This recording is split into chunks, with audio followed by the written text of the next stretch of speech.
Hey friends, Sheree here. Welcome back to the channel. Well, it is early April and my soil, I have some beds that are warm enough to start direct seed sowing. So I want to share with you what I'm going to be direct seed sowing into the garden today. I'm going to start with this pink Mizuna. I do have the green Mizuna. I'm going to be sowing that as well.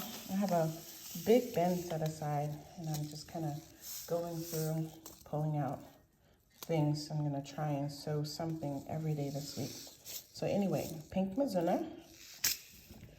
I'm going to direct sow this yellow heart winter choy. This grows really well for me here in my Minnesota zone for a garden with direct seed sowing. It really likes the early spring colder temperatures here, and it's a really yummy choy. The next one is this late Nagasaki Chinese cabbage. Chinese cabbages, again, like this choy, grow really well for me here in my climate. Again, especially in early spring. Direct seed sowing is great for that one. This is one I tried before and I never got. I don't know what happened to that little seedling. It probably was snagged or got burned up. I don't know, but I've never grown it even though I've sown it. So I'm going to put this in a separate container and watch this. Now, I don't know if my season is long enough before the heat sets in to get this giant size, but I want to give this a try. I want to play around with this. It has lots of seed in the pack. I would love to figure out the right timing to plant this. Maybe this is something I need to be starting indoors and transplanting. I don't know. We'll see. But it's called the Saboro Giant No. 4 cabbage. This is just for fun. It's massive. I'm going to sow these Chinese broccoli, the Yad Fa, grow really well here. This Chijimi Sai green, really delicious and really beautiful, grows really well here in my garden. Again, it's one of these Chinese greens that do like milder temperatures. I'm going to grow this variety of broccoli. It's called the Belstar. I've grown this before. My broccoli head didn't get super big, but I did get a lot of shoots on this one. So I'm going to start this now. The Celebration Swiss chard is a mixture of colors of Swiss chard. I love Swiss chard. Swiss chard I can grow almost all year long, well, all garden season long here, because I have different places that I can put it where it doesn't get so much sun that it bolts. So we're going to be sowing Swiss chard like almost weekly now. I'm going to do the Vulcan Swiss chard as well. This is beautiful. It kind of looks like rhubarb.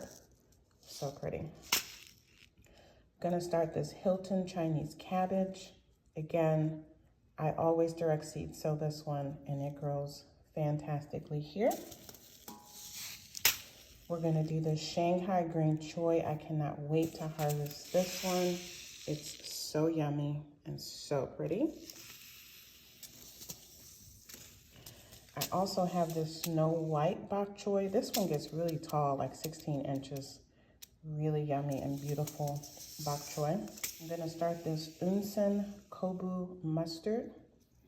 This is a really cool mustard green. You eat the stalk as well. I'm going to start, this will be the first kale that I start. I have a bunch of kale that I'm going to be putting in another section of the garden that isn't cleaned up. I should say that my whole garden isn't cleaned up yet, but I cleaned part of it and I'm going to start sowing seeds directly in those areas, and then I'll clean up some more and I'll sow some more seeds, and I'll just keep doing that because all my transplants, my tomatoes, peppers, eggplant, it's way too early to be thinking about putting those outside. But anyway, I'm going to also do this spinach variety, Giro Maru. Beautiful. This is a new variety for me to grow. Purple Lady Bok Choy does great here. Loves my Sheree garden all summer long.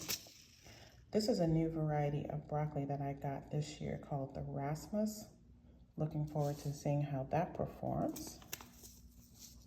Gonna direct seed sow this Chioggia 506 radicchio also. Radicchio loves my garden. And then I'm going to wrap up with some root vegetables.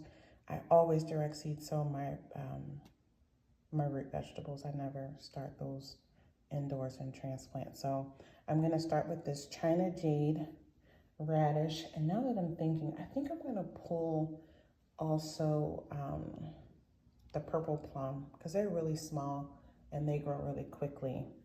So I can get those even in some beds where I'll put tomatoes and peppers, because I'll harvest them before it's even time to transplant those.